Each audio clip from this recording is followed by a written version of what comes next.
double. It comes up double on this end. Echo, echo.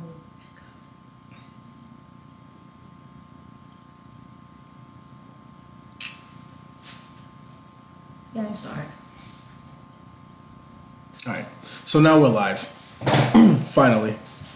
Welcome to City Talk Fall River. I'm Trot. I'm Trot. And nice to be here today. That is Nikki. Yeah, well, you know, we were a little bit late. I think it was just miscommunication because I know Derek said last week he wasn't going to make it, but I didn't think that we had to completely shut down our show. There was no time or anything, so I just assumed. So all I'm going to do at this point is share it. Ass out of me. You assumed, yes. So I'm going to just go to the City Talk Facebook page and just do that. I'll go to the City Talk Facebook page. How are you today? Not bad.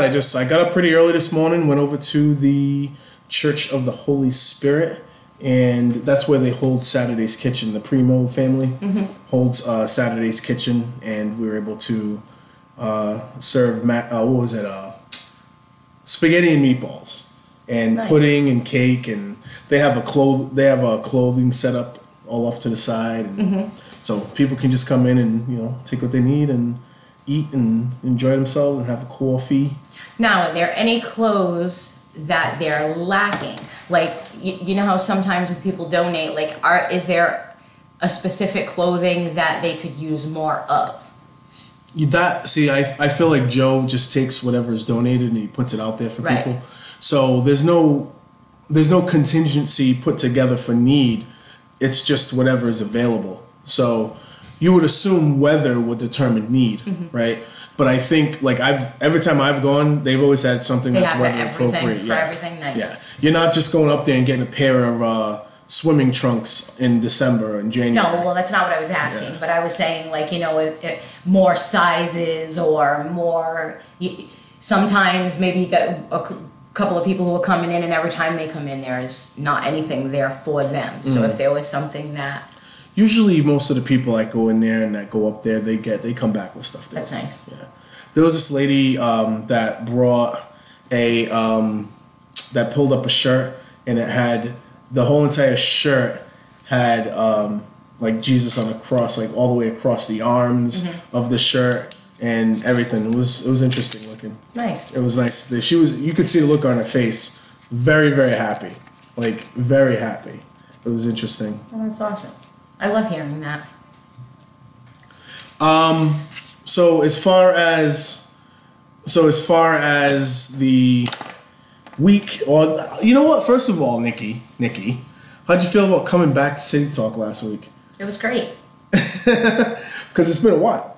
I think it was October. Yeah, but I feel like we don't miss a step. I think it's good for us to have. Well, when you were running, I think for us. Because you were running. If you weren't running, then it would have been, I think, a lot easier for us to have a consecutive show. But with you running for me, and you know how I feel about that, I don't like to cross the lines and muddy the waters and all of that stuff. So she just wants to be able to criticize me if I do something wrong with that. Well, I would criticize you, whatever. But to me, I just don't. I don't know. I think I want people who listen to listen because they like what they're hearing, not. I don't know. It's hard for me to explain. I just don't like to well, this could easily become a propaganda type of situation. Then how different would we be from other local radio stations that do kind of the same thing? And I'm not saying that y'all like any of those people. I just wouldn't want to have, because that's always been the example. Yep. I'm different than that. I don't have that kind of, to me, it's more appropriate to not do it. Than to do it and have people second guess what's happening. I don't like that. I agree with that. That's just how I like doing it. But I don't think when we have our breaks, live show is on live. It's like not missing a step. I'm on my City Talk. Live show is on live. Yes, live show is on live now. There you go. So now you have the live show of episode 78, and hopefully people will listen, and if they don't, well, then they'll listen to it later because then I'll... Right, because that's what's so great about it is they can listen to, put it in their pocket, listen to it later. I do like the YouTube format. I like this format better than the Google format that we had going on. It was fun while it lasted, though. Well, the Google, what was it called? It was, what was it called? Short something. I forgot what it was called. Google something or other. But anyway, I didn't like it. That's all I can say is I didn't like it, and I like this one a lot better because now it goes to the software right here. And if YouTube for whatever reason happens to just delete all our shows for whatever reason, we still have all the live video on my computer. It's wonderful. Yeah.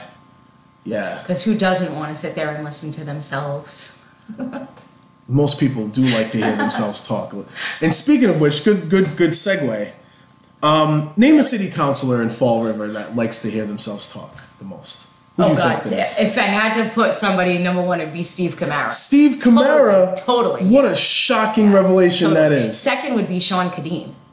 I really think he loves to hear himself talk. He thinks he's clever.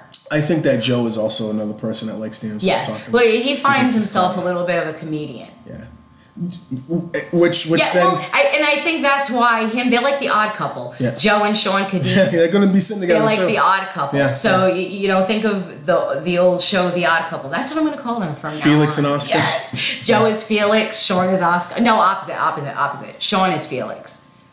Felix is the one who was always cleaning the house. Yeah. Oscar's the one that has the cigar just in his doesn't really mouth care. He's like, whatever. Referee. Doesn't he referee too? Yeah, it's true. That is true. He does do that. Yes. They are the odd couple. Joe definitely likes to kind of, go, and so does Ray. Mm-hmm. You know. No, Ray just does what Linda says. Ray is a parrot. Sorry. Not to deny that, but when Ray's on a roll, he likes to go. He likes to hear himself. That's because somebody put him up to it. I mean, he's I don't think that's all the time true. Not much there in person. Somebody puts him up to it. Maybe once upon a time, he might have been like that, but I think just his time, any time I've had the pleasure of speaking with him, You feel like you're having a conversation with Linda Pereira all over again? I've gave him the nickname the Parrot. There you go. Unfortunate. But at the same time... He's the parrot and the interrupter. At the same time, yes. At the same time, we are now with a new city council. Seat 1, Sean Kadim. Seat 2, Joe Camara, which right there is your odd couple right there, right? Yeah. Seat 3, Steve Camara. And we're just going to stop at Seat 3 for a second, for a little while. Because there was a newspaper article, and I actually posted it, put on Twitter, posted on Facebook as well, about how Steve right now is just kind of halting the process of them going through the new school and... vote yes or no, whether or not the people should be able to vote for this. That's all it's about at this moment in time. Whether you think they should or shouldn't, just put yes or no. He wants to filibuster the process a little longer. Again, yes. Of course, yes. See, so I was right. I didn't even watch that meeting, and I was right. I think this is all, and again, this is just my very small opinion. Who am I? But nobody. But I think that he was seeking to be sort of the antagonist a little bit because I think in December he spent roughly about an hour, maybe more, trying to argue his point that the location of the school should be more in the central part of the city so that it's accessible from north, south, east, west, rather than in the northern part of the city or wherever. Which is all well and good. Everyone's entitled to that opinion. I'm sure other people had opinions as well, similar to that. My opinion is we should have two.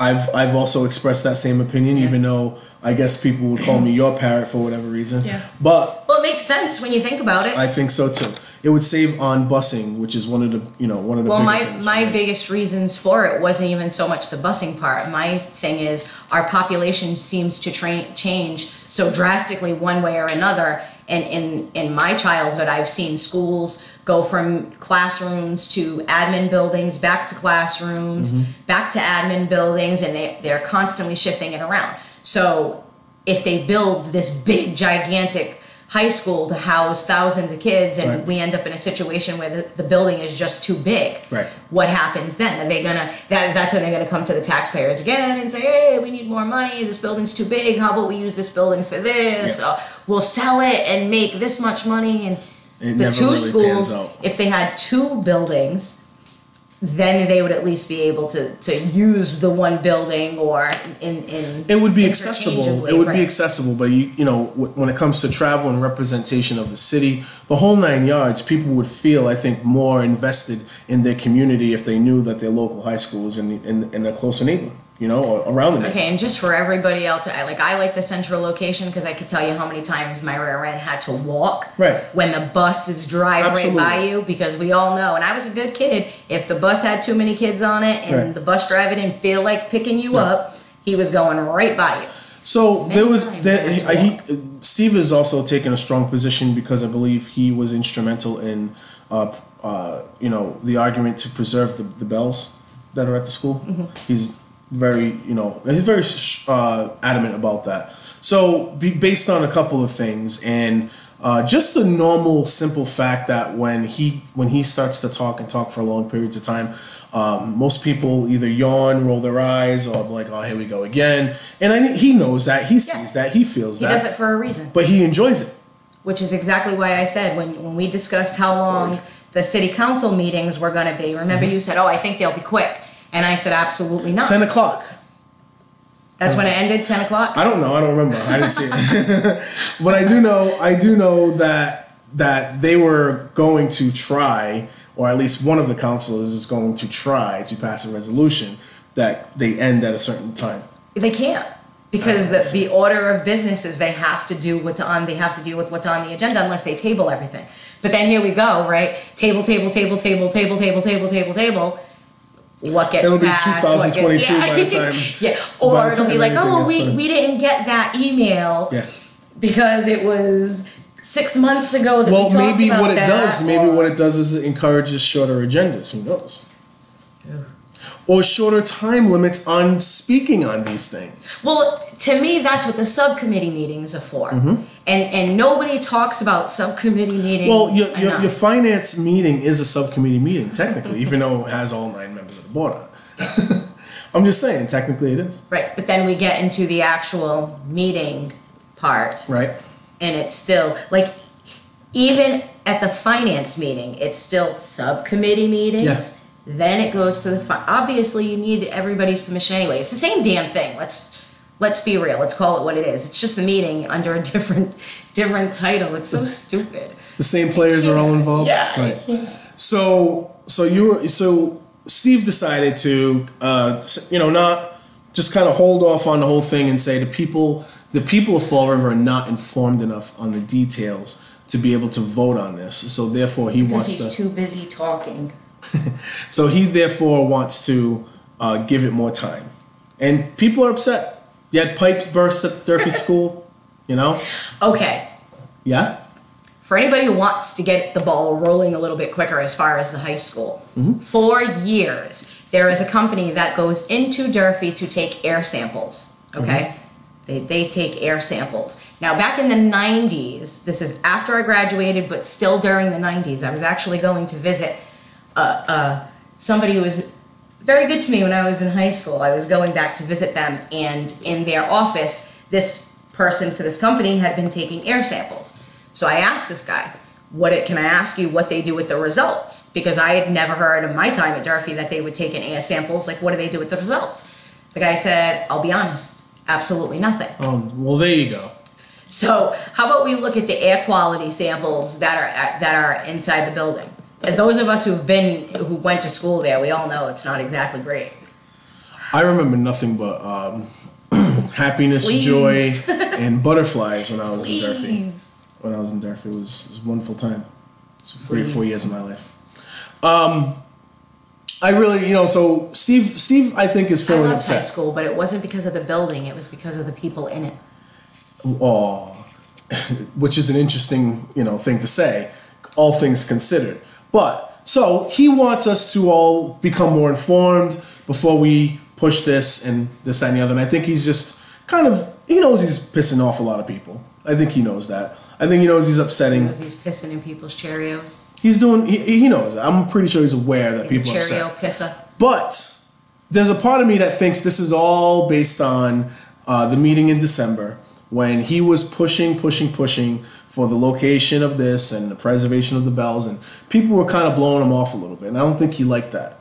I don't think he enjoyed that.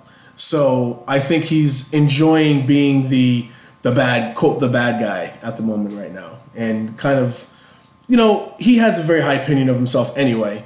And he also wouldn't mind being the kind of the residing authority on all things going forward. When it comes to these things, wants to be the most prominent voice and the smartest guy in the room, and, you know, the whole 9 yards, which is just... Best dresser. Yes, best dresser. As to what we... Nikki's laughing at her own joke, which is good. You know, which, you know, we're going to see. Well, hopefully we're going to see it soon. Some kind of resolution to this thing, because I want to see information. I want to see what the ballot's going to look like. I want to see what the question's going to look like. I have an idea of I know what I'm going. How now, I'm where going to does vote. he want the school to go? Center of the city. Center but part of the city. It's great that people say, let's put the school in the center of the city. Where? Well, it was in a council meeting.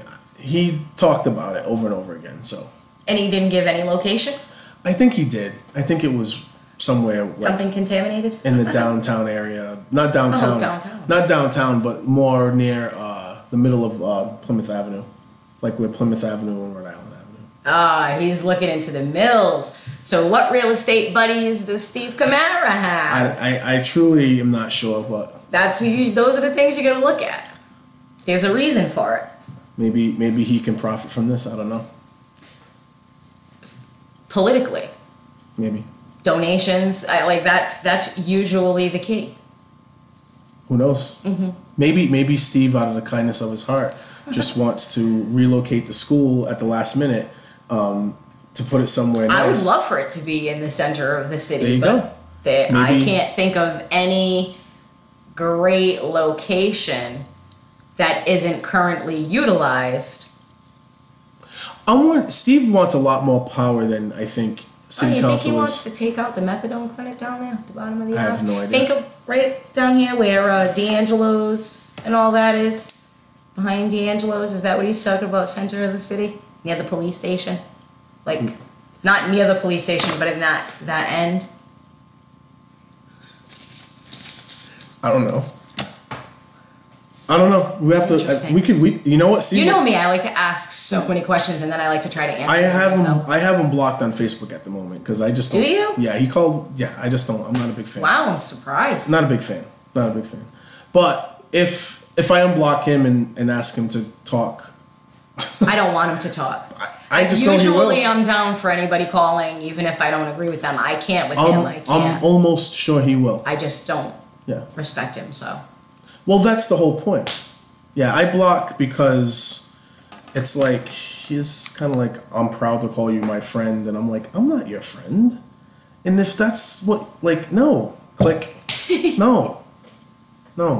I'll shake hands and you know, be cordial in public. I don't know how people can do that. Like, I can just being a professional. Like, respect is different to me than like a handshake. I can't, if I don't respect you, I won't shake your hand. It's just being professional. It's being professional. You're being professional. So am I being unprofessional? But you don't have to. You're not running for office. But even if I was, though, I think if you were running for office and you didn't shake someone's hand, it would probably come off as like, I wouldn't be able to, because it would come off as I wouldn't be able to work with these people, and you may have to work with these people in the future. Okay, I see that point. So I don't necessarily have to be a phony, but I don't have to be a phony. I don't have to. But does not shaking somebody's hand mean that I wouldn't be able to sit down? Well, I don't. It's an indicator. I don't talk to you. Yeah. It's an indicator. It's an indicator that so like I said, in order to do, like right now, I'm running the vet center down on Pine Street, right? I may have to cross paths with a lot of politicians and people around the city that on a regular day I wouldn't be friends with, right? Yeah.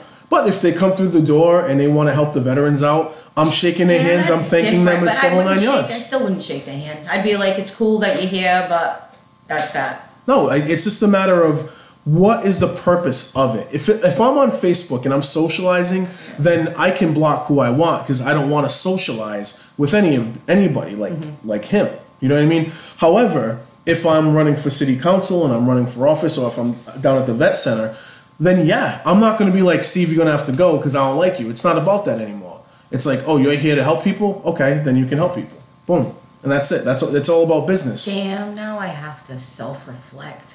Yeah. Yeah. Damn it. But I had to resolve that 2-3 years ago when I decided to do all this stuff. That's just the way it is. That's where I say I don't think that I could on some level, because I've always been the same person, and my life I've just had a lot of stuff so I've always been the same person. I don't change who I am, so I don't think that even me running, like, there are people, if I don't respect you, there's a huge reason that I don't respect you. Sure. Because respect is different for me. I can respect you and still not talk to you and it's and called all being of that, civil. It's called being civilized with somebody. But I just don't.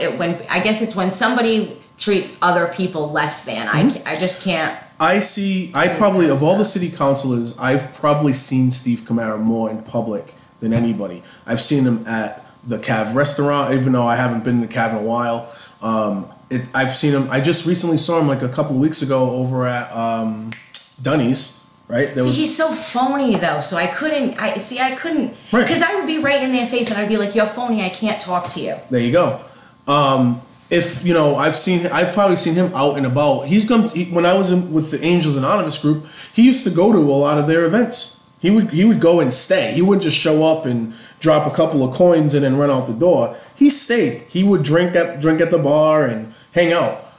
I do not like him on a social level, on a personal level. I think he is a lot of things that's wrong with the city. Mm-hmm. He represents a lot of things that's wrong with the city and politics, in my opinion.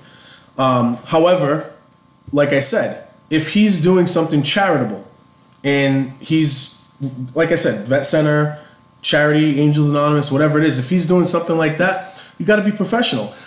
I think that there are a lot of charity groups in this city that, because they put their heart on their sleeve politically, they've burned some bridges with some people, and it's hurt their charities at times. Do you know what I mean? Yeah. So I'm just being as real as possible as I possibly can. Yeah, I think for myself, I guess unless I'm in that. But see, I don't know. I couldn't do it. I don't know if I could. From a political. I would have to see what's in somebody's heart, because I don't always know what's behind somebody's vote either. So if I sat down and somebody spoke and I listened to what they had to say, I don't have to agree with somebody in order to come to a common ground or whatnot. But if at the end of what they're saying I still can't, like, I still think they're phony, I'm not going to be able to get past that. From a political standpoint and from a business standpoint, I believe if you're trying to accomplish something in your business, your charity, your political career, whatever it is that you're looking to do that requires other people to be involved with you, you have an obligation to be professional on some level. Just the way it goes. Right. And that's just me. That's just the way I believe it to be done. If you don't want to do that, if you choose not to do those things, I don't see the business, the political career, the charity, or any other ventures that you're looking to do is going to be very successful, because you've now closed yourself off and you've given off a signal to people that if that other person doesn't agree with everything you do, or whatever, if you're at opposing opinions on things, then they're going to completely go at you like opinions. I don't know. No, I'm not even talking about... and obviously it's about opinions, because it'd be my opinion about somebody else. Right. But it just gives off the impression that you're not willing to work with other people.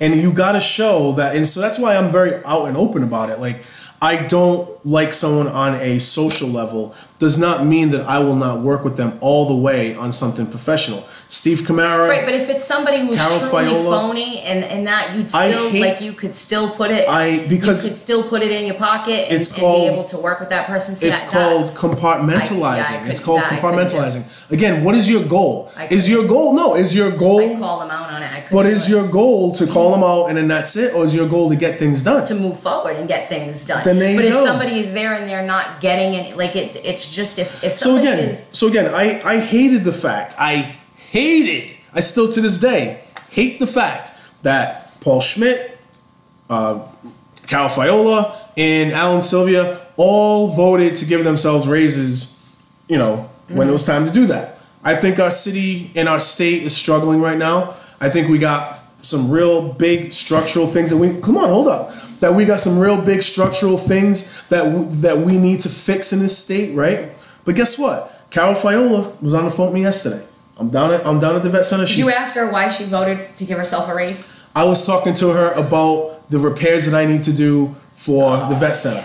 See, yeah. Right? I get it. Right? Yep. So we're talking about that, and we got to be professional. We are trying to help veterans in that conversation. Do you understand what I'm saying? Do you get it? Have you ever asked her why she voted to give herself a raise? I never talked to her about that. Have you ever asked Paul Schmidt why he voted? I haven't seen Paul Schmidt. How about Alan? I talked to Alan about it. Have you ever asked him why he? I said Alan, I hate the fact that. See, that's where I would ask. Yeah. That's where I would ask. I told him. I said I hate the fact that you guys did that. I told him that at a veterans breakfast. I said why? What is he gonna do? It doesn't make it. He's gonna bullshit. Change. Right. But then what's the point? The type of person that he is. What's the point? Yeah. See, for me, that's the point. What's the point? Carol's got to know. They all got to know I hate it. I wouldn't need to hear it out of Alan. I already have my own issues. What's the point? Where he is concerned. But as far as the other two, I would have asked. So a state representative who I did not like the fact that they voted to give themselves a raise calls my office to tell me that they're looking to give funds to help our repairs for our building, and I'm going to argue with them over that. I excused you for that. I rewound. Right. I excused you for that because that doesn't make any sense to me. And then I said, "Have you ever asked them?" It's different when you're in your job. Mm-hmm. Okay, that's. I understand where you're coming from as far as your job goes. You're not a politician. Had you been a politician coming in, it might have been a little bit different. But then that's when I said, okay, I understand where that is. Have you ever asked them? Just told them. And I'm not saying that you should ask them. I'm not. What I'm saying is that's where... I just told them. I said I hated... That's where you and I differ. I wouldn't be able to do what you've done because I would then say, I really hated that you gave yourself a raise. Why'd you do it? Mm-hmm. And I'm at a veterans breakfast, and I could have had that whole but I'm not saying you're me. You're not me. You're not gonna do the same things as me. I'm explaining to you what I would do. And again, everyone's in different positions, right? So as a voter, someone's gonna go to Carol and say, "Why did you do that?" As a voter, because they're gonna say, "Because I can't respect that." Or, see, that's where I come from. Right. I'm on that end of the spectrum. But if I'm working with groups of people where we're trying to get things done, my conversation isn't going to be about that. Now, if Carol had said to me, "Hey, Trot, I saw what you posted on Facebook all summer long, and I'm upset that you would say such things." See, and that to me, why didn't she? Like that's where I need that phoniness to go. So then I say that kind of shit needs so then that door is wide open for me to then go down that road. But when I put on should have, because ultimately. But when I put on that shirt and I sit in that office and that person's talking to me about what we need to get done in the vet center, I'm putting whatever I think I need to do to yell at politicians to the side to get things done. But then it doesn't change your view of that politician. It never will. Just doing but don't you think if she were to say to you, "Hey, Trot, why were you bashing on me?" and you two actually had a conversation and you said, "I really didn't like that you guys voted to give yourself a raise. Why don't you guys give yourself a raise?" There might be, I don't know, maybe then things could be a little bit better moving forward. Agreed. Instead of just, I don't know, that's where I'm different. That's where I'm saying, I always tell you, I can't go to city council meetings because I will not stay quiet. People, it's just not going to happen. Again, you go into a situation of what are you trying to accomplish? That's what it comes down to. getting my voice heard. That's it. So if getting your voice heard becomes more prominent than if whatever job you're in that you're trying to accomplish, then that's it. That's fine. See, I guess I'm the person though that thinks it's part of everything. It's all one big giant puzzle piece. So it all feeds into each other. And if I'm not liking you or if I'm not respecting you because of an opinion that I have, it might benefit me to talk to you then about that and get to the nitty gritty of it. Even if we don't agree at the end, we might respect a little bit. But Carol Fiola particularly and I, like when we talk about anything at all, we usually are talking about what we're doing for either a veteran group or for a charity, for Angels, whatever it is. So she's never had anything to say to me about the things that I've put out there publicly in criticism. Which is mind-boggling. It is what it is. But so therefore, and I'm not like, and again, I've never just walked down the street and said, oh, hey, wow, there's so-and-so, I'm going to go, yell at them because they did something I don't like. You don't I'm just not at in that. Somebody, you can talk to them. Yeah, I just know how that's going to end up, though. Yeah, see, I'm not. I know. We know what politicians say all the time. Of course. They do what they want. You say why. I didn't vote for Carol. I didn't vote for Alan. You know what I mean? If you're supposed to be working with this person on some level, to me it would be beneficial too. I would be like, yo, I really think you're like. I would. That's most of your politicians, and I would say pretty much all of your politicians in this area, they care about veterans. They care about they show up to charity events. They do all these things, right? They're gonna do these things because they care on some level about these people. It also helps their campaigns. It's just goes hand in hand. It goes hand in hand. I don't think there is anybody in the country who would say, nah, we don't need to help our veterans. That's exactly right. That would just be foolish. That's mind-boggling. Right. So then the next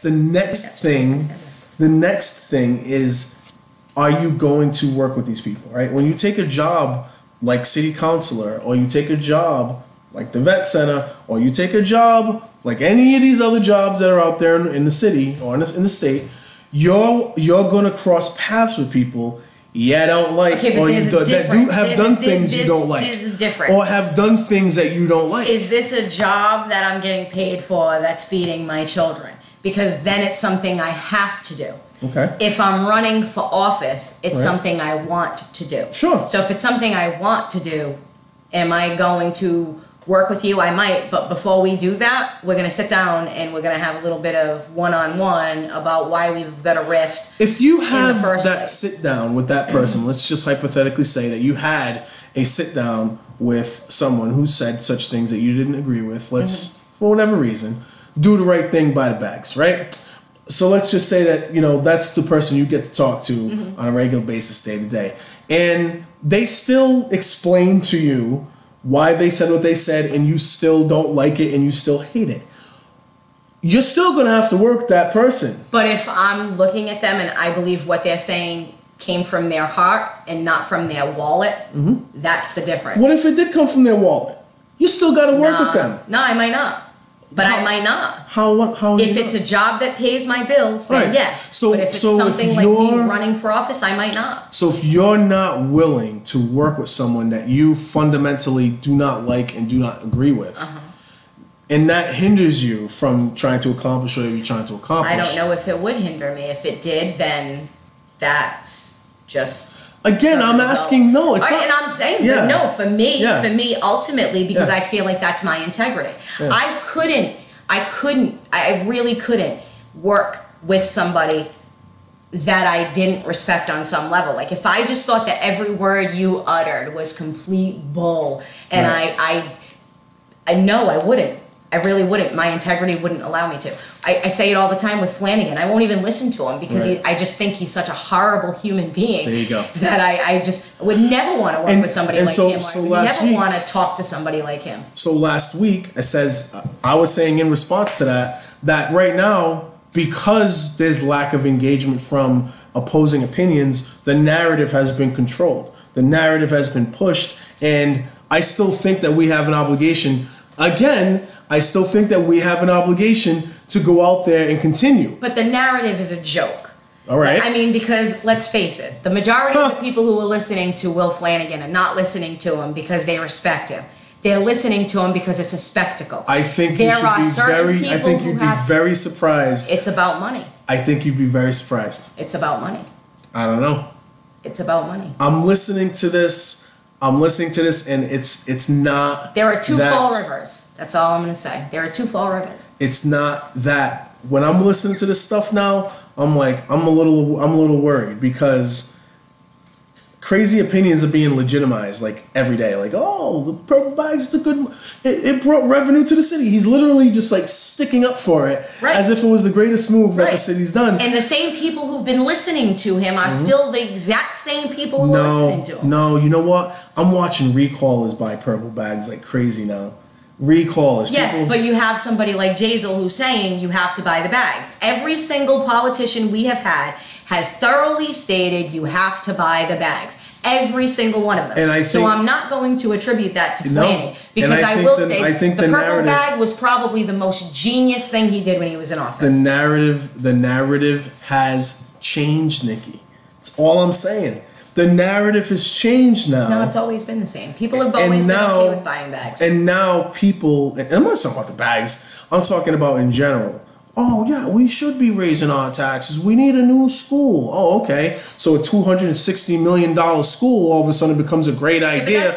Right after we voted to spend $120 million to fix the water. But it's got nothing to do with And nobody is talking about what happened in the past to make the city, quote, have to pay for all this stuff. No one's talking about that anymore. You're negative if you do, right? We're moving forward. That's the narrative now. Did they pick up that can? Yeah. Remember, I told Derek last week. They still didn't recycle it. The can got bigger. The can got bigger. The road got longer, and the foot got smaller. So we're just kicking cans, and it's not going anywhere at this point. Bumpier. So. Well, potholes. Yeah, potholes. And where's that pothole counter? That pothole counter was great. Do you remember that? Oh my goodness. Of course I remember that. I brought it up. I kept posting it every week. I would post it every week, the pothole counter. Yeah. Still. But this is where I'm saying. Do you remember when the counter? The city, our voters always vote for an increase in taxes for anything. Ultimately, because it's the end of the world if we don't do it. Narrative. It's the end of the world, but it's not because of Flanagan. That's a narrative that every single politician No. I'm just saying that it's perpetuating. It's being perpetuated, and in the past, at least, people called in. There were people on your social media. There were people out there still advocating it against that whole thing. But you know what happened? They all started going at each other. And one of the major things was the actual recall election that really had a lot of people going at each other. Some people got behind Mayoza.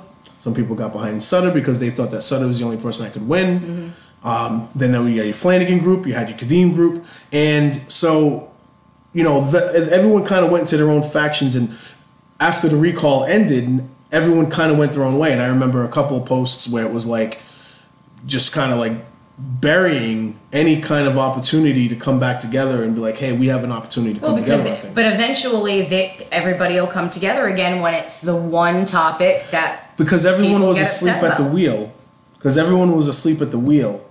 And then, you know, the bags came in and then everyone was like, whoa, what's going on? And then everybody kind of was like, oh, we need to stop paying attention to everything, right? Genius. That's the one thing I say all the time, Flanny, was genius. Yeah, because he didn't find anyone. Yeah, he didn't find anybody. And made millions doing it. Just kind of lied, you know, over and over again that this was going to come your way. And it didn't come. But, you know, you unfortunately now. Skeezy genius. Everybody's in different directions now. You know, people who supported... But they were always in different directions. It was just one thing that got them to come together. So now, because everyone's in different directions, and it's not really... No one's come together anymore, the people who, again, want to have things a certain way in this city are, I believe, controlling the situation again. And you see it in the elections. Not again, they have. You're seeing it in the elections now. You're just seeing it. You're just seeing a certain type go through. You You're just seeing it. It's unfortunate. But it's nothing new. This is something this is a cycle. It's been happening since I was young. No, because you're not acknowledging the fact that there used to be voices against all this crap. It's not like that anymore. There used to be voices against all what crap? The taxes, the voters voted on that. So regardless of who's going to be against taxes, the increase for the sewer rate, and then what else did you say? The second one. They're going to probably vote for the school. Yes, but again, that's the way the city runs it, though. That's how it's always been. It's always been like that. Every politician will get on board, and they will all do the same thing. Because here's the thing: Steve Kamara is not fighting about the school being built. He's arguing about where he wants the school to be built. Oh yeah. But nobody is bringing up the fact, well, except for Linda. Poor Linda, this is where she could have been a hero in all this because she fought against Durfee being built years ago, where it is now, and all of that stuff. She fought against that. But it's ridiculous that a 40-year-old building is in the shambles that it's in. Why? Because it's the history of Florida. History repeats itself. Read the old articles. That's why I chuckle. It's the same thing over and over again. We're in trouble. It's the same division. It's the same. We're in trouble. And then you have another thing. You have this whole other thing going on. Other category? Some other thing going on. It wasn't always this way, where former politicians who all were in agreement, were all the same agenda, are now hosting the radio show. Now you have everyone doing pretty much the same thing and saying the same thing over and over and over again. That's never been that dynamic. That dynamic has not been here before. It's here now. It just wasn't this way before. It's unfortunate. What? See, I don't think they have as much. I look at like they're a joke. I don't take them seriously. I know you do, but It's not them that I'm taking seriously. It's the influence that they have over the people. I know, but what people do they have the influence over? I'm not sure exactly. Because they don't tally how many people listen in. Right. Exactly. But you talk to people around the city, don't you? It depends on who you're talking to, because the people that I talk to, I'm getting obviously a much different view than what you're getting. I have people who tell me they no longer listen to WSAR. I hope not. In some cases, I hope they're not. And these are elderly people who no longer listen to WSAR. And actually, part of that was due because they were doing a lot of talking about Jordan. This is months ago. They stopped listening because they felt like every time they were listening, it was the same thing. Oh, I see. So they have changed their thing. Dr. Mike was doing that a lot. It's not always, you know what I mean? So we've seen them go through how many different people on their sets. So it's just a matter of time. Yeah, I think. I told you, Cabby will have the next big show. They have Cabby and then they have Flanny. Rich. Such a great group of people. And I think Ray is in there somewhere too. Got Ray. When it's over. Yeah. Yeah. Ray will be gone. Rich is the new Ray. When they squeeze. Orange is the new Ray. No, they put him in. So they have. That's all right. That's just for now. They put him in after Rich's show. It's just a buffer. Well, you're gonna. It's fine. I don't know what you mean. They're gonna give him what, 3-4 hours? No. Ray will be gone. Trust me. Short amount of time, Ray will be gone. I don't know what that means. Kamara will be the next one to have his own show. Steve? Oh my goodness. Oh boy. So what do you think of spending 25? I guess supposedly the number was 25%. It changes from time to time, but $260 million school, Nikki. That's what the number supposedly is. I'm not an architect.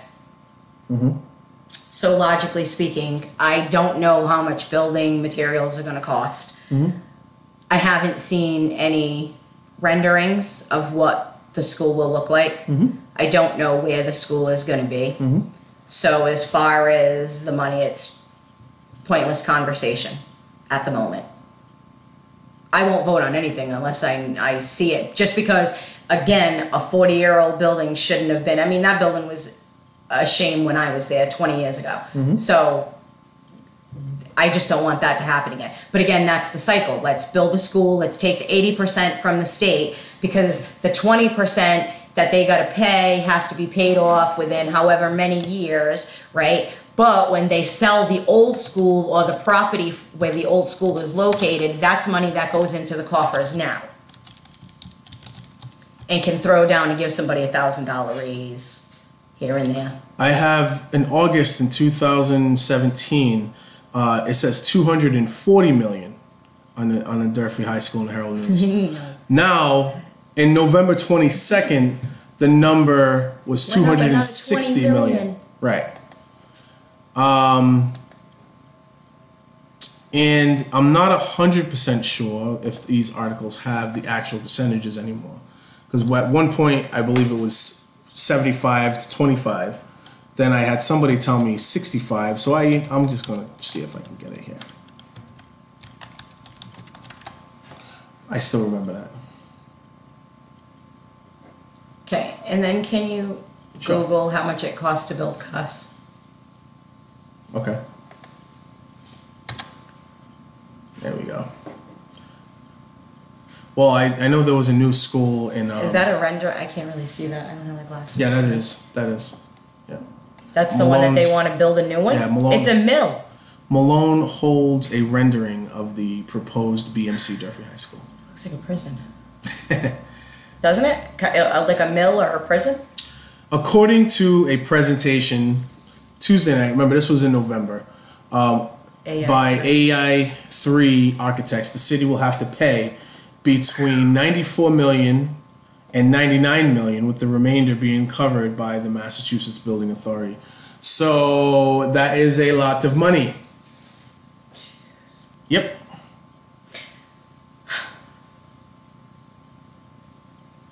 Okay, and this is how they're going to get it, is because we do need a new school. Like, anybody who has walked through the narrative, that school, the narrative. Was it the intention when the original Durfee was built? The narrative is we need a new school. Sure. My narrative is I'm hungry. Let's just use these two parallels, okay? We need a new school on one end. I'm hungry on the other. I gotcha. Do you see where I'm going with this? I see where you're going, and it's a good one. I'm hungry, therefore we go to I need lobster, steak. Yes. Or do we buy purple bags? Right. Steaks, no steaks. No steaks. There will be no steaks eaten in this.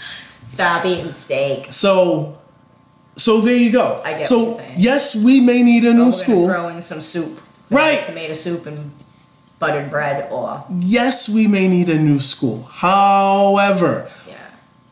Think about this. Well, that's what I'm saying. I'm not an architect, though, and I don't know what building materials cost or any of that jazz. So I need to... Well, and then we go to a bigger question, right?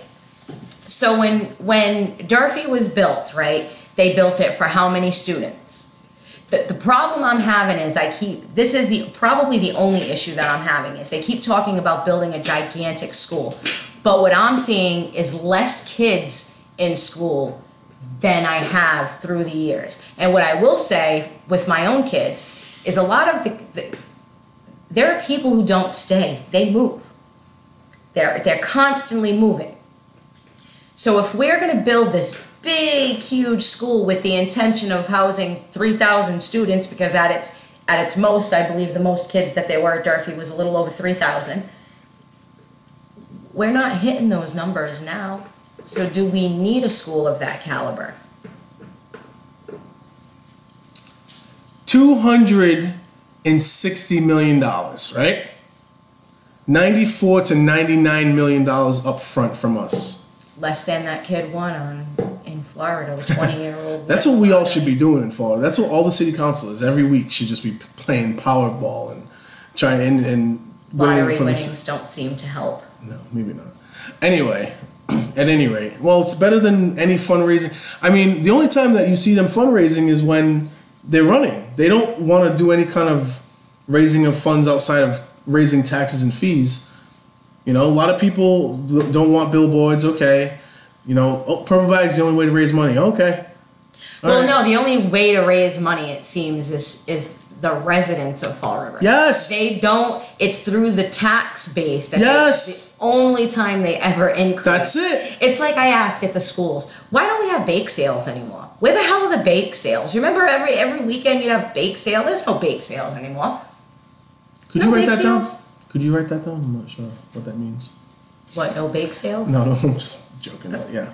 We don't. Like, I thought there was going to, like, I don't know, more enthusiasm, MSBA. I suppose. But I'm not an architect, so I can't for certain say. I had a conversation on Facebook with Melissa Panchley, former school committee member. Mm-hmm. And, you know, she and I have, over the years, I've been able to have, even if we've been on opposing views, we've been able to have respectful conversations. Yep.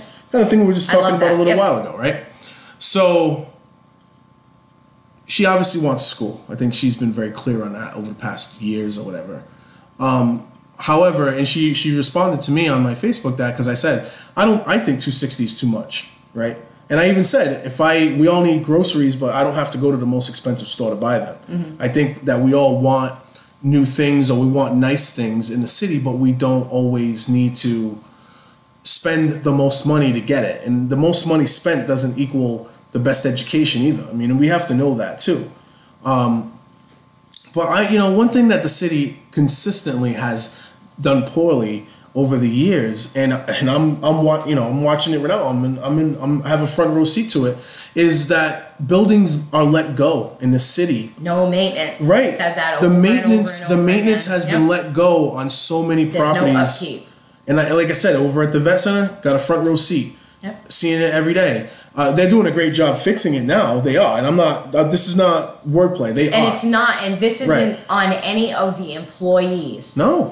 And that's where a lot of the employees of the city take a lot of heat for a lot of what goes on. They can only do what they're given with. You know, it's there are some employees, I'm sure, might take advantage, but on the majority of them do their jobs and deserve accolades. Chris Gallagher now, he's someone that we have on speed dial over there. You know what I mean? Like he's accessible. He talks to us. They're getting involved now with this stuff. But when it comes to planning the budgets for maintenance of these buildings, we have not done well, and that is an understatement. Your own city hall has had trouble with its maintenance. Windows, ceilings, leaky roofs. It's all in it's in our own administrative building that we run the city out of, right? So when I watch a $260 million proposal and a rendering being shown on the Herald News, like a new mill or a prison, right? When you see that and you're thinking to yourself, okay, what's the plan to maintain a $260 million property? I assume it's going to be an expensive cost. Is there any planning for that? Maybe there is. Maybe there is, and I don't know. But doesn't look like it. Is there a plan in place currently within the school department's budget for maintenance of buildings? And if so, how much? Because if it's a teeny tiny amount. So this article of the $260 million Durfee, and it was written by Brian Fraga, one of my favorite writers on the Herald News. I do, he's good. And November 22nd, 2017. I typed in the word maintenance just to search for the word. Yeah, it's not even in there. It's not in the paragraph. I will type in maintain. Which is funny because if you read... Nope. Read that. The MSBA controls, right? Is that what you're talking about? Estimate, right here. Oh, estimation. A few years ago, officials said the MSBA estimated that it would cost more than $100 million to renovate the current Durfee, only a 40-year-old structure. 40-year-old structure is going to cost over $100 million. That's not even correct. How on God's green earth is that correct? I go, how? $100 million just to renovate Durfee? Well, that's $160 million less than. I get that. I'm even shocked that it would be $100 million to renovate a 40-year-old structure. Hey, get this. How much did they spend on the football field? I don't know what the price was, but you know what? That funding was supposed to go towards something else, and the AstroTurf. Remember the AstroTurf? Yeah. Hey, so anyway, check the. No. Wait, Nick, are you going? You're leaving? So it said a few years ago, officials said MSBA estimated it would cost more than $100 million, right, to renovate the current Durfee. How much is it going to cost to be covered? Yeah. By the city? 94 to 99. Yeah. So you don't even have to build a $260 million Durfee. The costs that we're going to be putting into this is the same amount to renovate. No, so why are we not renovating? Sweetie, because that $100 million we'd have to pay now. And they're going to make money off of selling the property of what is now Durfee. Like that's where the kicker is. Like, because for a long time I questioned, why are we selling all of our schools? Remember when we started selling another Flanny move, all of our elementary schools, and they weren't in bad shape. A lot of them were in pretty decent shape, needed some maintenance, but it could have been done. And I couldn't understand, like, why are they knocking, like, we're paying so much more money for the new schools, right? Even though the state's picking up, and that's where it hit me. Because the money we have to pay on those loans for the new schools is paid in the future. When we sell the schools that we're no longer using, the money is current. The money goes into the coffer. This 99 million or 94 million, I believe, is what we have to come up with, because then it says the remainder is going to be covered by the MSBA. Yeah. So we still have to come up with this 100 million. Right, but then we don't. Okay, but then we don't have sell to come the up with property, $100 million to fix Durfee. We're not making any money off of that. That's the part of the city that I can't. And this is what nobody realizes. That's the issue, is they want to sell the properties that they can to get money now. Because here's Jazel's saving grace, right? If they sell that and that property and they make money off it, right? Then he can get rid of the purple bags. At least for a couple of years, right? And that's how we know that's how they do things. They don't do things for what's going to happen 20 years into the future. They do them for 4 and 5 years, just enough for a couple election cycles. Till it brings them to the next election cycle. But that's all they do. They do it so they can have all this money. Like, free cash, free cash. No, it all comes in from you selling all these properties. Look at how many city properties have been sold the last 5 years. I'm listening. We got somebody that was inboxing me, and I won't say who they are, but they said, I was hoping you guys were going to do a show today. Anyway, one council meeting in, and the drama has started between Steve Kamara and Kadeem. I like how he spelled Kadeem. He spelled Kadeem like Kadeem Hardison from a different world. Or Korea. Huh? Or Korea. Yeah. Over parliamentary procedure. Kamara being a turd in a punch bowl over just scheduling an election on the Durfee project. He also used scare tactics and the cost of moving the F blank blank blank blank ing bells. I sure you will cover these topics next time. So yeah. So I told him to go to our Fall River City Talk. We were talking about it too. Yep. That's good. City Talk Facebook page, and the phone number is 774-955-0533. Call in. Talk to us. We didn't give the number out because I figured we were late, so I didn't think anyone was listening anyway. I didn't have time to share it all over Facebook like I normally do.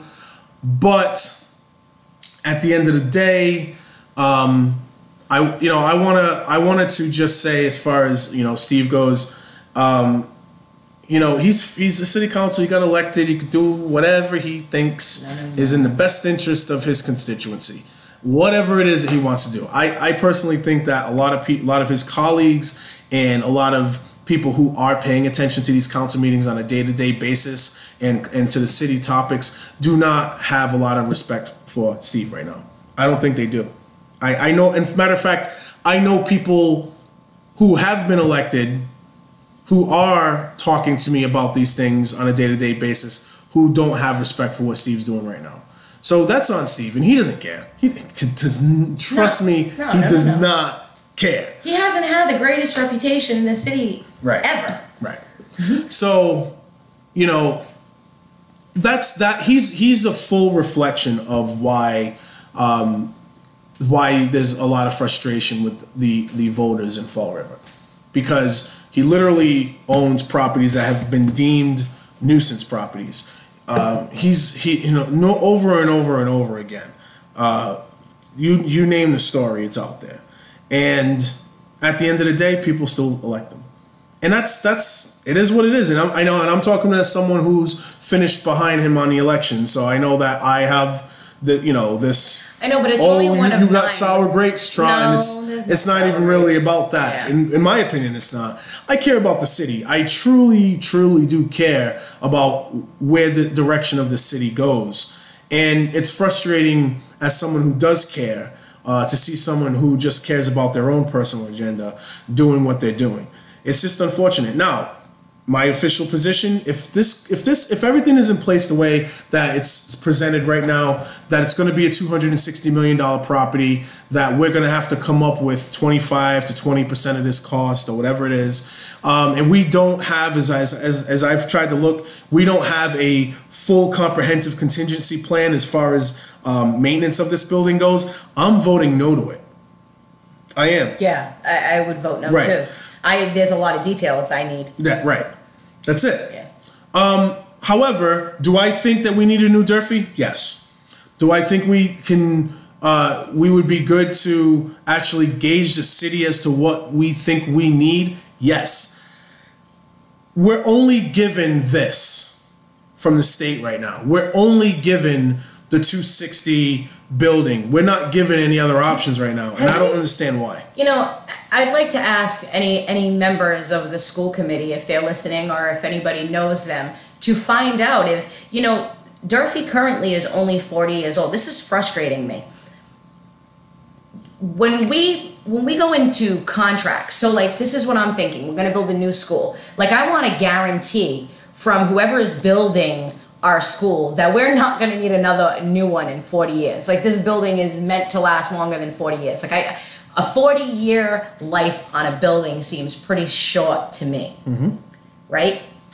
Especially a school. You would think we've had schools, the Stone School that's been here for almost 100 years, if not more than 100 years. We have lots and lots of buildings that are well over 100 years old in the city of Fall River. So to see one at 40 years need to be replaced already is a shame. So what I would ask is there something in our contracts with the people, like with the building of Durfee 40 years ago, where we can come back and recoup some money because we need to? Look at the materials that they used. Like, is this something, I believe there was actually some form of court case surrounding the school being built. Yep. But I'm just not sure what happened with it, or... Don't mind me, Nikki. At the moment, what I'm doing is looking at the cost of the Somerset Berkeley School. Yep. Which is gorgeous. Right, and everyone loves it. I got a September 9th, 2011 article that says the estimates was about 81.5 to 83.8. Noticeably higher than earlier estimates. Make sure that's the total cost and not just what Somerset is responsible for. No. I'm just giving you what I got so far. I just jumped on the Google at the moment. So if I find it, or if I find it later on, I'll talk about it next week. Just because it seems a little strange to me when I talk about the 40-year thing. Like, doesn't it seem odd to you that there wouldn't be no guarantee? Right. There's got to be something in our contracts, whether it be with the company we get the building materials from, or what have you. Yep. Or look into and see if other properties these companies have built need to be, are in the same shape as Durfee. Maybe there are other lawsuits that are with this company. I just don't, a 40-year building, then it's a shame, and I don't want to see us get caught in the same thing. Right. Agreed. So I'm going to go on the Google later on at another time, because we gotta end this at 2:00. But the Google, I like to say that. I'm gonna go on the Google at another time, and I'm gonna, or at least there's phone calls I can make too, to find out what the price was of the Somerset School. But we also have a significant, like you mentioned before, a significant population difference between the two as well. So we'll go from there. I just think that it's a pretty high price. I want to know how many kids they plan on housing. What the deal is. Like, there's just too many weird things. Like I would never vote on an amount without having. It's almost irresponsible to put that tax burden on people too, because again, you opened up this door about population decrease. There's an overall property ownership decrease. Everything's falling down a little bit, and yet the water is going up. The water, we have to pay that $120 for the water. I don't think the decline in population is going anywhere anytime soon.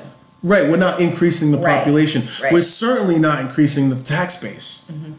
If we're increasing population, we're still not increasing the tax base. And I want our listeners to be leery when they talk about, because Meg Mayo Brown actually, when she first started talking about a new high school being built, I want to say it was her who discussed our kindergarten classes and our first grade classroom sizes being huge. Like she said, oh, we've got so many younger kids coming in. But here's the thing: if those people aren't staying in Fall River, if Fall River is just a place where these families are stopping along the way to somewhere else, because that is a trend that I do notice with my daughter's friends. She's got 2 friends that she's been in school with since kindergarten. Mm-hmm. Everybody else has come and gone, and they're not even from Massachusetts. They're usually from Florida, from Pawtucket. They're from all over the place. Be leery when they use younger grades to say, oh, well, 20 years from now or 10 years from now, we're going to need a big school. We might not have that many students now, but we're going to. Well, what happens if we don't? Is that a cost that we're willing to accept? Again, talk to me about 2 buildings, and then I'll think about it. You're saying one big, gigantic school, it just doesn't make any sense. Prison. It looks like a prison to me. Or a mill. I mean, it's kind of the same. Well, it could become useful property in the future. Then that's all that means. If the school doesn't, we need to actually, seeing as we're talking about prices, right, and all of this, I want to see how much money it costs for some of our mills have been revamped into properties and things like that, like apartment complexes. I'd be curious to see how much those property owners spent to revamp the mills into maybe, you know what I mean? Because some of them look really, really, really good. They do. So I'd be curious to see about that. Yep. In comparison to $260 million for a high school. Oh, you're thinking about revamping the properties we have already? Well, on 2 things. Down in the central part of the city? Interesting. One. We can get Steve on. I'm pretty sure we can get Steve on the show. I couldn't. I really couldn't. Because if he tried to blow me, I'm not a city councilor. This isn't a city council meeting. You're calling into City Talk Fall River, not city council meeting of Fall River. And I will let people talk, but if I don't have the chance to have a conversation, if it's one-sided, not going to happen. So remember our conversation before about me respecting people and I'm not the type of person, I will be respectful. I would never call anybody out of their name or be rude like that. But I'm not going to cower to anyone or let anyone step all over me either. So let it be known if he calls in, I'll be glad to have a conversation, but it's going to be a 2, 3, 4-way conversation. It's probably going to end up just like the Sam Sutter thing. Ugh. Yep. That's still one of my very favorite moment of that entire call was when he said his daughter came in the room. Yeah, it sounds like he's like, I will always, hang on a second, my daughter just walked in the room. So, but it was much, we all kind of, because you get your energy level went through the roof. Because I thought about him calling in and doing to us what he does at the city council meeting, and I was like, nope. We can converse, but I will not be spoken to. Mm-hmm. Well, when Jaisal used to call into the show when he was a city councilor, he's mayor now, he's too big time for us now. But when he was a city councilor, he called in a handful of times, and I used to dominate the conversations too. So it is what it is. Not with him, but with us. Yeah, it'd be a nice back and forth though. Yeah. Dan Rigo, same thing. We've had some heated conversations with Dan Rigo, but he was always a good person to call in. I loved when he called in. What was better than when Robert Healy walked in the door? Yeah, nothing. Come on now. Yeah, that was God rest his soul. Yep. I think about him all the time. He was every single solitary time I hear just the word campaign donation, he pops into my head every time. He was excellent. Yeah. Excellent. He was just great to talk to. Like, even when the radio was off, he had so much energy, and he was like, that's what I want to see in somebody who's making the decisions for our city. I don't want somebody who's doing it because so-and-so told them to, or because this one's donating. I want them to believe. I don't have to agree with what you're saying, but if you can talk to me and you believe it with all of your heart, I'm there for you. If I go guns blazing on everyone and not... In a blaze of glory. Yeah, and not have a willingness to be professional with people, then I will only operate in a very small circle, and it won't be effective.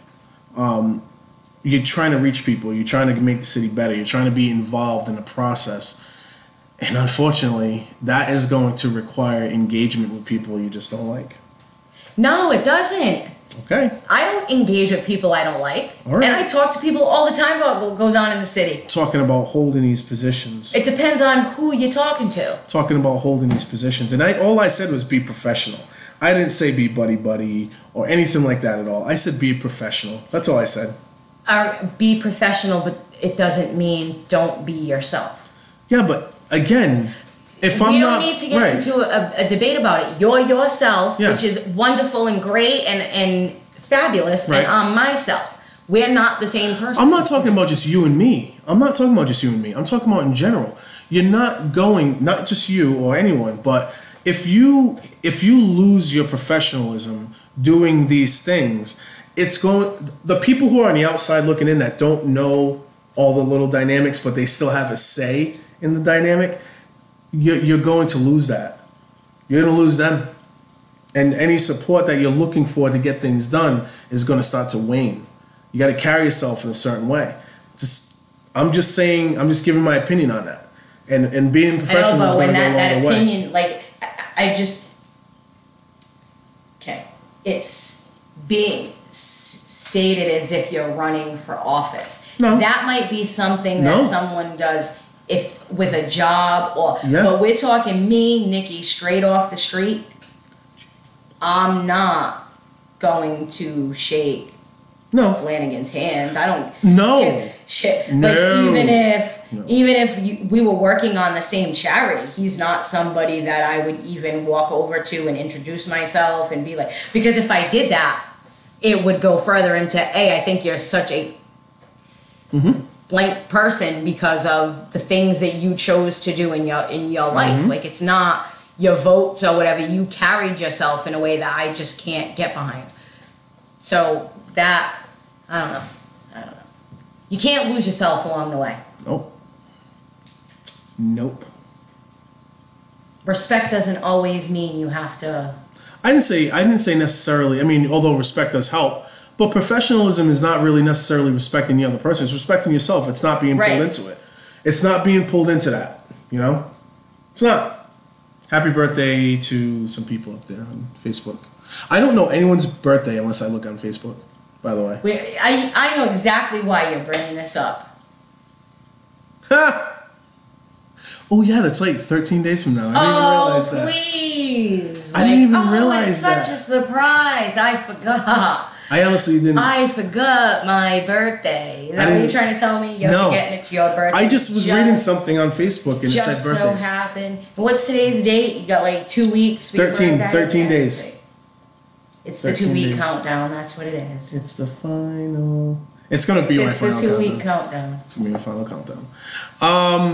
So yeah, we got some Donald Trump stuff we can talk about for the next 15 minutes if you want. No. Do you think you want to? No? That's a lot. Yeah. I posted, I'll just talk about my social media real quick. I posted that, I guess Donald Trump out there said that why do we need to take in immigrants from these shithole countries? Why don't we take in people from these nice countries like Norway? By the way, for all the liberals and Democrats and Republicans that wanna have a conversation about Norway and Norwegian, Norwegian, I know where you're going. Norwegian government, yes. And I'm not saying that I'm approving of this, but let's just look at this real quick. Norwegian Air. Norwegian government, right? So, Depends on what we're trying to look up here. I know. Politics of Norway. Oh yeah, they already supposedly said, please do not bring us up. Right? They're like, you keep us out of this. Keep us out of this. I believe, if I'm not mistaken, they have a... Let's just look at their healthcare, for example. Okay? Let's just look at their healthcare system, for example. Norwegian... Everybody has healthcare, if I'm not mistaken. Norwegian healthcare system. We're gonna learn a lot about Norway right now. So this is Norway Talk. Just throwing it out there because I know that, you know... City Talk Norway? City Talk. Well, I don't know any Norse Country cities. Talk? Yeah, Country Talk Country Norway. Talk Norway. Country Talk Norway. That's nice. They have a universal healthcare system, which I already knew, but I wanted to make sure I looked it up. They have a universal healthcare system that every Republican in politics is against right now. So this is a conversation of convenience, an argument of convenience that people are like, well, we like Norway better. It's a better country. Well, sure it is because, you know, maybe because they have a different government that works for them. I don't know. But I do know that as someone who, you know, pays attention to charity, trying to help poor people just in this little city of Fall River, not even on a national scale where countries are impoverished on like disgustingly poverty levels, you know, to kick them while they're down, right? To call them shithole countries. And listen, I'm sure that Donald Trump is the only person on the planet to call these countries, you know, that name or down them. But he's the president of the United States. He's in a position to look at these. He's in the position. Right. He's in the position, or the position, as Nikki says, to look at these poor countries. Why do they want to come to the United States of America? Are they looking to make their lives better? And yeah, we don't have to give them thousands and thousands and thousands of dollars of welfare in order to make their lives better. But, you know, if they become a citizen in this country and they find a job and they can pay taxes, then guess what? They can probably start making their lives better right off the jump. And there's nothing wrong with that. You know? But he just doesn't want. But he said, why can't we have Norwegian immigrants instead of these immigrants from shithole countries? So it's not really the shithole country that is the problem. We know what countries are third world, poor, you know, have these awful water and this river systems and all that stuff. If they're home. Right. If they've got a beautiful home and they've got a great job and their children have a and great they got universal health care coverage, why the hell are they going to leave and come to the United States? Right. They're not. The only thing they might do is travel to the United States, visit the United States, and then head on back. But they're not going to want to come visit the United States when our president is speaking such foolishness. So you're in a situation where you have these poor countries that obviously are trying to make their lives better, and we used to be the nation of give us your poor, you're tired, and all that. That's what we are. No, that's what President Trump is trying to change that. That's what we are. Just saying, just throwing it out there. It's what we always have been, and everybody can say what they want to. If everybody took a damn DNA give test, us you're tired, you're hungry, there is no such thing as American except for Native American, and Native American means a lot more than just this Native American. Nikki, I'm gonna finish this. Okay, I'm gonna finish this. Give us you're tired, you're hungry, you're poor. Right? So you're in a situation where your president of the United States is saying he would rather have these different kind of immigrants come in. Mm-hmm. Immigrants that apparently don't need, you know, to make their lives better. Yeah. Right? But, you know, it could be a black and white thing. It could be a racial thing. You want to argue about the racial part of it? You can. It's there. It's visible. You can see it. It's about money with him. It's the poverty part. And this is the thing that I always try to say this with him. It's both. He is racist, but it starts off as a monetary thing. Yep. Because if you're dark, if you're brown, and you've got millions in the bank, you're cool. He's cool with you. He is perfectly fine with you. If you're white-skinned and you're poor, he wants to give you a little bit of help, but just a little bit. If you're brown and you're poor, you can lag behind everybody else. And it's just what I've seen in his policies. It's not just his words, because his words are totally racist. But when everybody says, oh, just look at his policies, just look at his policies. Okay, I look at his policies. Not so great when you look at who is being hurt the most. The poorest people across the world are browner people. The browner you are, the poorer you are. That just seems to be a reality. It's sad, but unfortunately it seems to be the reality of life. That's his thing. It's money. Money and then race. So you don't like me though. So he's the president of the United States. He's in a position to look at some of these poverty-driven or poverty-ridden countries and maybe not make fun of them, maybe not complain that they're trying to make their lives better by coming to the United States of America. Maybe we're in a position to say, you know, granted, we can't just hand out everything to people, but we can help people help themselves. Jesus said, teach a man to fish. Well, unfortunately, that's what's getting lost in all of this, right? Because everybody is so focused on the shithole comment. And ultimately, it's all based on, the argument was, from what I read, the argument was the merit-based visas, right? So what one group was trying to do, he wants to end the lottery, which is fine. He wants to end the lottery. But what they were saying is, we'll end the lottery, but what we want to do is we want to then take those visas that are given during the lottery and give them to the Haitians and the Ecuadorians that are on par to have to leave. These people who have been in the United States already for years and years, instead of making them leave, let's give them the visas instead of the lottery. That's when he said, no bueno. He didn't like that. No bueno. No bueno. Interesting choice of words. Yes. He didn't like that. And then he said, that's when well, why do I have to keep letting people from shithole? Why do we got to let people from shithole countries in instead of people from Norway? There you go. He doesn't get it. They don't need to come in.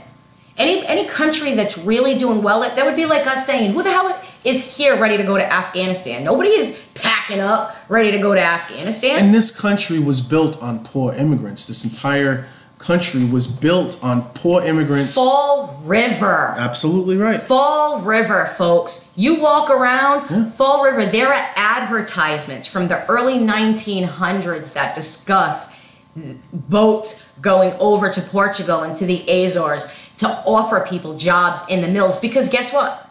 The people who were already here in America didn't want those jobs because they were beneath Americans. Think about any job that Americans consider beneath. I'm not doing that job for $11 an hour. How many farming? We're going to see what happens at the market in another year. Our country was built on poor immigration, on poor immigrants, right? Some immigrants voluntarily came by here and helped build the country.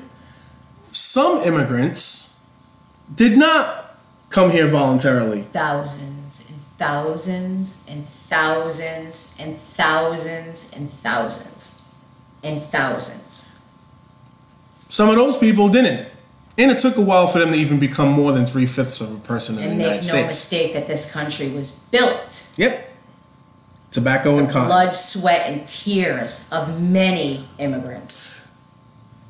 Ugh, it kills me to the core. It really does. Right. So I don't have any problems with immigration in the United States. I have a problem with terrorism. I sure do. They're not always mutually inclusive. Then sometimes they are and sometimes they're not. It is what it is. But yeah, I don't have a problem with poor people trying to make their lives better. I don't have a problem with poor people wanting to come to the United States and making their lives better. I'm not in the business of ridiculing poor people. I grew up poor most of my childhood, if not all of my childhood. It wasn't until I joined the military and got my education that I was able to really turn things around fully for myself. And even in that situation, when my mom got into a car accident, I had to start from scratch all over again. I had to foreclose the house, file bankruptcy, start from scratch, snaking out drains, getting myself back on my feet just so I can provide money for my family because my mom waited 4.5 years to get a disability, right? We all have to do things. We all have to work from the bottom up sometimes. Donald Trump's mother was an immigrant. do you understand what I'm saying? Like, they were rich immigrants.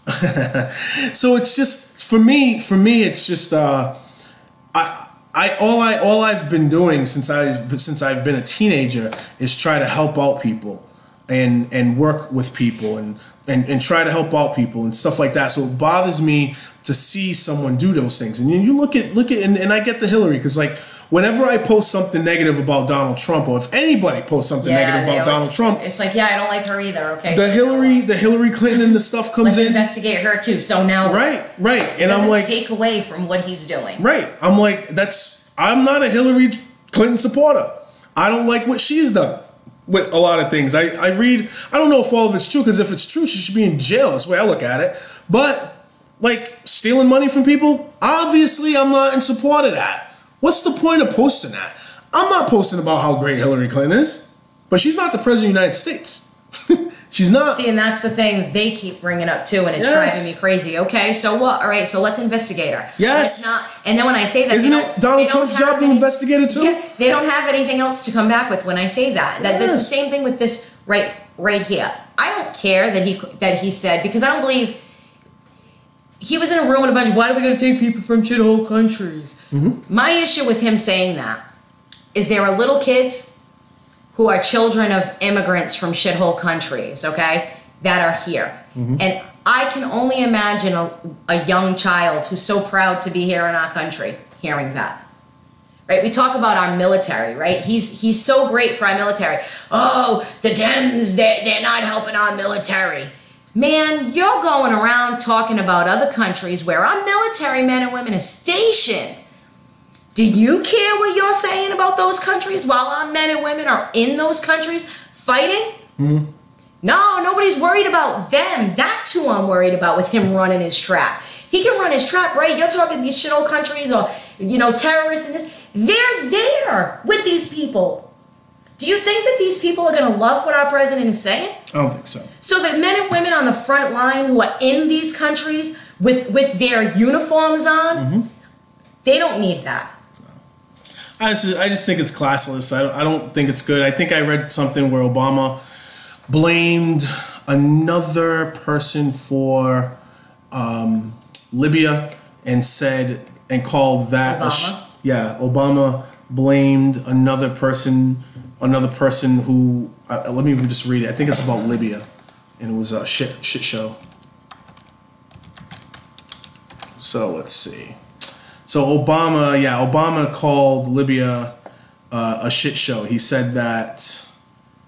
What is he? It's like a volley, right? Yeah. So I feel there it is. Every time it was every time Trump does something, they bring Barack Obama has sharply criticized David Cameron for the UK's role in allowing Libya to become a quote shit show. This was in 2016 after the fall of Gaddafi.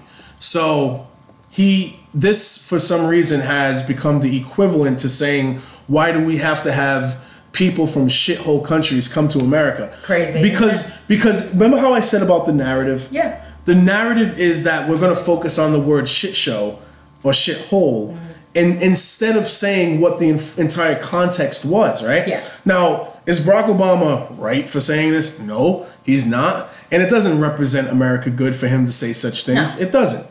But he didn't talk about not letting people into the country because they're from shithole countries. Yeah. That is a different conversation to have. And if people want to jump on Obama for saying that, by all means, let them.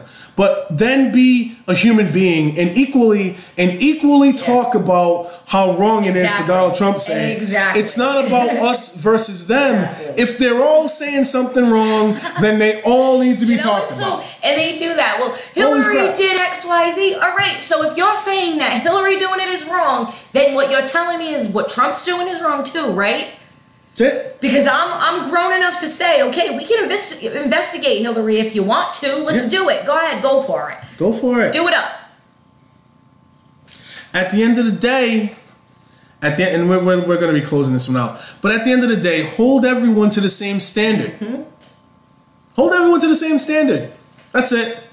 They'll hold every president to the same standard. Yes, man. Okay, if you become the president of the United States, you stand and you speak for a lot of people. That's it. It is up to you not to use language like that, and it's not even about the language. Like I said, I don't. Well, I think it's about the poverty thing. Because I look at some. Is America's role? America was always supposed to be give us you're tired, you're hungry, you're poor. Okay, that was what made. Again, I say that poor immigrants made this country great. Mm-hmm. In just my opinion, it's I think a lot of people. Yeah, I think a lot of people would agree with that. That when you look into the history of our country, especially after the industrial era, we've just been able to grow as a nation, the economy and everything based on immigration and based on the fact that we open our doors to people who want to build their lives and make it better. That is as much as part of America as anything that we have. So I'm trying to get away from the narrative of Donald Trump and being a jerk for saying these things and get to the point of what is really what makes America great, right? Because we're talking about making America great again, right? So what makes America great? Is it like laughing at and making fun of and trying to shun away the poor immigrants in the world? Or are we the country that's saying, you know what? If you want to become an American and you want to build a home here, then we're going to give you that opportunity to succeed. Not with welfare, but with enhancing your willingness to put hard work into your life. That's what made it great.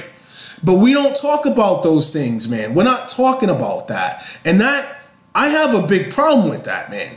Like, what are we doing? What the stock market? That's what's going to make America great. That's the only thing that's going to make America great, is making sure our stock market is high. Like, that's it. I think there's more to it, and I hope there's more to it. Can I just read what Lindsey Graham said, because I really Lindsey Graham. She's quoting Lindsey Graham. Yes. This is what we've come to. That we have to quote Lindsey freaking Graham. Well, this is where I say, like, to me, I don't care who is in office as long as what you feel and what you stand for is in your heart and you're doing what's best for the people that you are supposed to represent. So he is. Can you do it in Lindsey Graham's voice? No, I can't do it, because that's like, I can't do it. I would like to say. He said, it says, the South Carolina Republican, and this is from McClatchy, McClatchy.com. Yeah, make sure you do that. I'm related to one of them, by the way. Oh, boy. One of the bigwigs there. But anyway. We need funding for City Talk Forever. Bring it on down. The South Carolina Republican, who was on hand Thursday for the president's remarks, released a statement Friday afternoon explaining that he, and this is quoted, said my piece directly to Trump. The president and all those attending the meeting know what I said and how I feel. Graham continued, I've always believed that America is an idea, not defined by its people, but by its ideals. I wanted to read that because I really liked that quote, because it's the truth. Everyone who comes to the United States, who comes to America, does so with the intent to make a better life for themselves and for their family in the future. I don't know. I'm not a big Lindsey Graham fan. I'm not a big fan of Lindsey Graham's neither, but I can get behind somebody who respects people. I don't have anything against Lindsey's in general, just Lindsey Graham. His policies, right? His policies. Yeah. On that note, everybody, really think about what makes America great and what is going to make America great again, because I think that we need to do more than just say, hey, the stock market's high right now, so therefore America's great again. I really hope... Didn't they say that during Bill Clinton's era, too? Well, the stock market... fabulous back then. The stock market has been, steadily going up, which is good, which is great. Yes. I like that. But at the same time, man, I hope that's not the only measurement tool. Who really gets credit for that, though, right? I hope we're not really using that as the only measurement to making America great again. I really, really, really hope that getting an extra $1,000 in your checking account isn't what makes America great again. I think we have to really start thinking about what really makes America great isn't just the money, but how we treat each other. Anyway, I'm out. Have yourself a great day. Bye. We'll be back next week? We should, yeah. All right, we'll be back next week. Thank you. Bye.